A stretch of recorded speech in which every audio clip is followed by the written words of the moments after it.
शराब घोटाला। भारतीय जनता पार्टी ने पिछले 4 साल से इस शब्द का भारतीय राजनीति में खूब इस्तेमाल किया।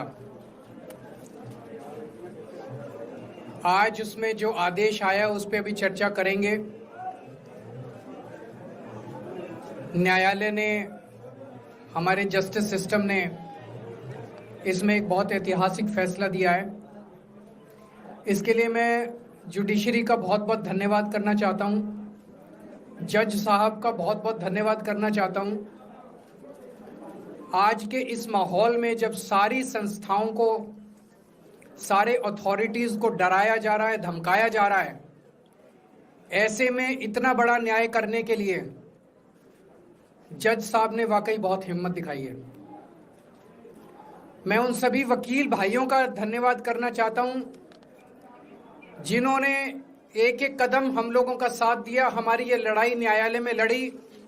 मैं खासकर नाम लेना चाहता हूं, अभिषेक मनु सिंघवी साहब का धन्यवाद करता हूं, हरिहरन साहब का धन्यवाद करता हूं, रिबेका मैडम का धन्यवाद करता हूं, विक्रम चौधरी जी का, दयान कृष्णन जी का, रमेश गुप्ता जी का, शादान का, मोहित माथुर जी का, विवेक जैन, रजत, मोहम्मद इरशाद, करण, मुदित जैन, और भी कई नाम है, अगर मेरे से कुछ रह गए हो। बहुत सारे वकीलों ने हमारा साथ दिया, और उन सारे देश भर के लोगों का जिन्होंने पिछले 4 साल से जिस तरह से हमारे ऊपर अत्याचार किया जा रहा था, इतने कठिन समय में हम लोगों का साथ दिया, उनका धन्यवाद करना चाहता हूं।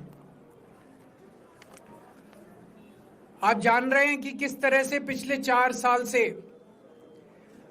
ईडी को, सीबीआई को, सारी संस्थाओं को इस्तेमाल करके हमारे ऊपर एक शराब घोटाला नाम का एक आरोप लगाया गया। सीबीआई ने, ईडी ने उसमें चार्जशीट फाइल की। आज कोर्ट को प्राइमा फेसी ये निर्णय लेना था कि क्या सबूत और गवाहों के बयानों के आधार पे सफिशिएंट मटेरियल है कि इसमें मुकदमा चलाया जाए। अभी मुकदमा चला नहीं था।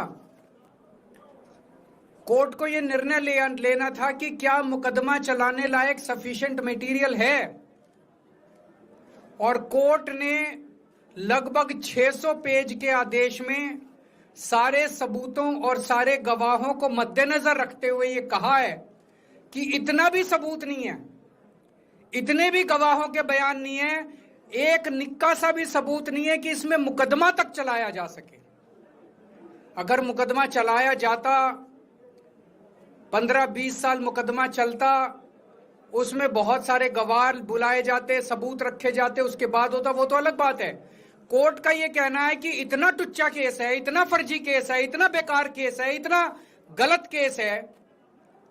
ये मैं नहीं कह रहा, ये भाषा है। आप कोर्ट का ऑर्डर पढ़िए। ये ऑर्डर जो है ये ऐतिहासिक ऑर्डर है। कोर्ट ने कहा है कि इतना फर्जी केस है, इतना फर्जी केस है, एक भी सबूत नहीं है, एक भी गवाह नहीं है कि इसमें मुकदमा भी नहीं चलाया जा सकता। ये पूरा षड्यंत्र किसने रचा, क्यों रचा? ये पूरा षड्यंत्र 2 लोगों ने मिलकर रचा, नरेंद्र मोदी जी और अमित शाह जी। और आज उन दोनों को पूरे देश से माफी मांगनी चाहिए। उन दोनों ने मिलकर षड्यंत्र रचा कि आम आदमी पार्टी को खत्म किया जाए, आम आदमी पार्टी को बर्बाद किया जाए। और उस षड्यंत्र के तहत आजाद भारत का सबसे बड़ा और सबसे घिनौना षड्यंत्र रचा उन लोगों ने। वो देख रहे थे कि दिल्ली में वो हमें नहीं हरा सकते। वो देख रहे थे कि दिल्ली की जनता हमारे कामों से बहुत खुश है। वो देख रहे थे दिल्ली में कामों की राजनीति के आधार पे वो कहीं खड़े नहीं होते। तो उन्होंने एक षड्यंत्र रचा। जनता जानती है कि केजरीवाल ईमानदार, उन्होंने कहा केजरीवाल की ईमानदारी पे चोट करो। जनता जानती है कि आम आदमी पार्टी ईमानदारी, उन्होंने कहा आम आदमी पार्टी की ईमानदारी पे चोट करो। उन्होंने आम आदमी पार्टी को खत्म करने के लिए षड्यंत्र रचा और बोले केजरीवाल बेईमान है, केजरीवाल बेईमान है, केजरीवाल बेईमान है, केजरीवाल ने शराब घोटाला किया, केजरीवाल पैसे खा गया, केजरीवाल ने 100 करोड़ रुपए खा लिए। मैंने जिंदगी में केवल ईमानदारी कमाई है, मैंने जिंदगी में केवल इज्जत कमाई है, एक नया पैसा नहीं कमाया मैंने अपनी जिंदगी में। इन लोगों की तरह नहीं हूं मैंने जिंदगी में एक नया पैसा नहीं कमाया, केवल ईमानदारी कमाई है। और ये उस ईमानदारी के ऊपर चोट करना चाहते थे, उसके लिए इन्होंने षड्यंत्र रचा था। आज कोर्ट के ऑर्डर के बाद ये साबित हो गया देश के सामने, केजरीवाल कट्टर ईमानदार है, मनीष सिसोदिया कट्टर ईमानदार है, संजय सिंह कट्टर ईमानदार है, दुर्गेश कट्टर ईमानदार है, आम आदमी पार्टी कट्टर ईमानदारी है। हम नहीं कह रही है, कोर्ट ने सारे देश के सामने बोला है। कई लोग ये कहते हैं जेल से आने के बाद केजरीवाल चुप क्यों हो गया, केजरीवाल गायब हो गया, केजरीवाल कहां गया। मैं कोई नेता नहीं हूं, मैं कोई पॉलिटिशियन नहीं हूं। पॉलिटिशियन को फर्क नहीं पड़ता, उनको 4 गाली दे दो, मोटी चमड़ी होती है उनकी। मैंने जिंदगी में केवल ईमानदारी कमाई है। मेरे को जब कोई बेईमान बोलता है मुझे फर्क पड़ता है, मेरे को जब जेल भेजा जाता है, मेरे परिवार के ऊपर ताने मारे जाते हैं, मेरे को फर्क पड़ता है, केजरीवाल को फर्क पड़ता है। इसलिए मैंने तय किया था कि जब सारे देश के सामने मैं निर्दोष साबित हो जाऊंगा तब तक मैं चुप रहूंगा। आज मेरे दिल से बहुत बड़ा बोझ उतर गया। मैं मोदी जी को कहना चाहता हूं, मोदी जी आपने हमारे ऊपर इतने केस कर लिए, आपने ईडी छोड़ दी, आपने सीबीआई छोड़ दिया, आपने पुलिस छोड़ दिया, आपने इनकम टैक्स छोड़ दिया हमारे पीछे, आपने जेल भेज दिया हमारे 5 सबसे बड़े नेताओं को। आम आदमी पर एक समय ऐसा था जब आम आदमी पार्टी के सबसे टॉप के 5 नेता जेल में थे एक साथ। उसके बाद भी केजरीवाल का कुछ नहीं बिगाड़ सके। अब तो एक ही तरीका बचा है मोदी जी केजरीवाल से निपटने का, केजरीवाल का कत्ल करवाना पड़ेगा, केजरीवाल की हत्या करवानी पड़ेगी। उसके अलावा अब केजरीवाल आपसे संभलने वाला नहीं है, अब आपके बस का नहीं है केजरीवाल। आपने सब कुछ करके देख लिया, अब केजरीवाल का कत्ल ही करवाना पड़ेगा। और एक तरीका है, मैं पहले भी बोल चुका, लेकिन वो मोदी जी के बस का नहीं है। मैंने 500 स्कूल बनवाए दिल्ली में, आप 5000 स्कूल बनाओ। मैंने दिल्ली की सड़कें अच्छी करी, आप पूरे देश की सड़कें ठीक कर दो, देखो केजरीवाल को कोई पूछेगा ही नहीं। केजरीवाल ने 200 मोहल्ला क्लिनिक बनाए, आप 20,000 मोहल्ला क्लिनिक बनाओ। आप तो देश के प्रधानमंत्री हो, अरे अच्छे काम करो ना। वो नहीं होता मोदी जी से, वो मोदी जी से नहीं होता। मैं उनको कहना चाहता हूं, प्रधानमंत्री जी, केवल सत्ता की जो प्रधानमंत्री मोदी जी की और अमित शाह जी की सत्ता की हवस है, ये उसका नतीजा है जो ये षड्यंत्र रचा गया। और इस षड्यंत्र का मैं बहुत छोटा हूं, हमारे परिवार ने बहुत भुगत भोगी है। मैं जेल गया, मेरी मां बीमार रहती है बहुत ज्यादा, उसको अस्पताल में एडमिट कराना पड़ा, बहुत रोई मेरी मां, बहुत रोई। इनकी पत्नी मनीष सिसोदिया जी की पत्नी, उनको मल्टीपल स्क्लेरोसिस डिजीज है, सब लोग जानते हैं। जब सुप्रीम कोर्ट में केस चल रहा था, संजीव खन्ना जी ने कहा कि बहुत गंदी बीमारी है, उनके नीचे का पूरा पोर्शन काम नहीं करता और धीरे धीरे बीमारी बढ़ती जा रही है। हमारे परिवार ने बहुत भुगता है, लेकिन वो इंपॉर्टेंट नहीं है, हम इंपॉर्टेंट नहीं है, हमारा परिवार भी इंपॉर्टेंट नहीं है। लेकिन मोदी जी और अमित शाह जी के षड्यंत्र का खामियाजा जो दिल्ली भुगत रही है, दिल्ली के 3 करोड़ लोग भुगत रहे हैं, उसकी भरपाई कौन करेगा? आज दिल्ली में कहीं चले जाओ, सारी सड़कें टूटी पड़ी हैं, अस्पतालों में दवाइयां मिलनी बंद हो गई हैं, मोहल्ला क्लिनिक बंद किए जा रहे हैं, स्कूलों का बुरा हाल हो रहा है। पूरे दिल्ली में पोल्यूशन इतना ज्यादा कभी दिल्ली की जनता ने नहीं देखा था। यमुना का बहुत बुरा हाल हो गया है।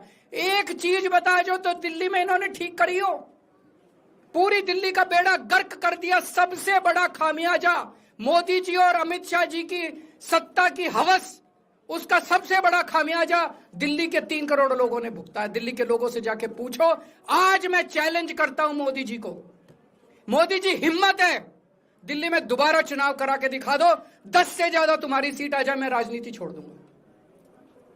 तुम्हारी 10 से ज्यादा सीट आ जाए, मैं राजनीति छोड़ दूंगा। दिल्ली की जनता त्रस्त हो चुकी है तुम लोगों से।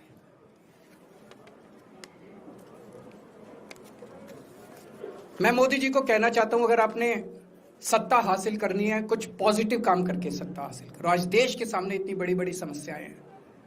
आज देश का युवा दुखी है, देश का व्यापारी दुखी है, देश का उद्योगपति दुखी है। आज अमेरिका हमें आंखें दिखा रहा है। मोदी जी की हिम्मत नहीं है जो ट्रंप के खिलाफ एक शब्द बोल दें। ट्रंप के खिलाफ रोज ट्रंप गालियां देता है मोदी जी को, रोज ट्रंप गालियां देता है भारत को, रोज ट्रंप गालियां देता है हमारे देश को। मोदी जी के हमारा प्रधानमंत्री भीगी बिल्ली बना हुआ है।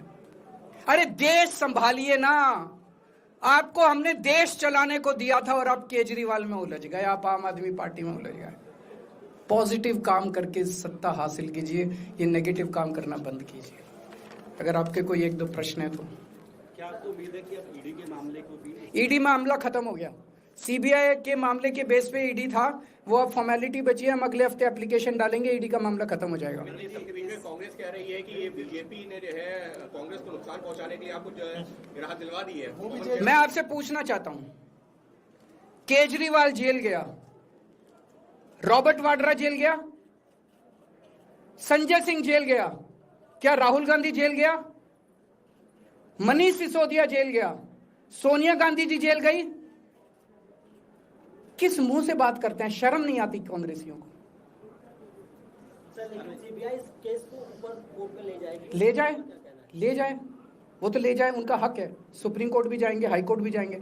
जैसे निचली कोर्ट में न्याय हुआ, ऐसे ऊपरी कोर्ट में भी न्याय हुआ। जब कोई सबूत है ही नहीं, जब कोई गवाह है ही नहीं, तो ऊपर के कोर्ट में भी कहां से लाएंगे सबूत, कहां से लाएंगे गवाह? आज कोई छोटा मोटा उन्होंने डिस्चार्ज कर दिया है हमें, उन्होंने कहा कोई आरोप ही नहीं बनता। इसके अलावा जो इन्वेस्टिगेटिंग ऑफिसर सीबीआई के ऊपर उन्होंने, कोर्ट ने टिप्पणी की है कि सीबीआई अपने दोषी अधिकारियों के खिलाफ डिसिप्लिनरी एक्शन, कभी ऐसा ऑर्डर देखा है? इसका मतलब कितना फर्जी मुकदमा था कि सीबीआई के अफसरों के खिलाफ डिसिप्लिनरी एक्शन लिया जाएगा।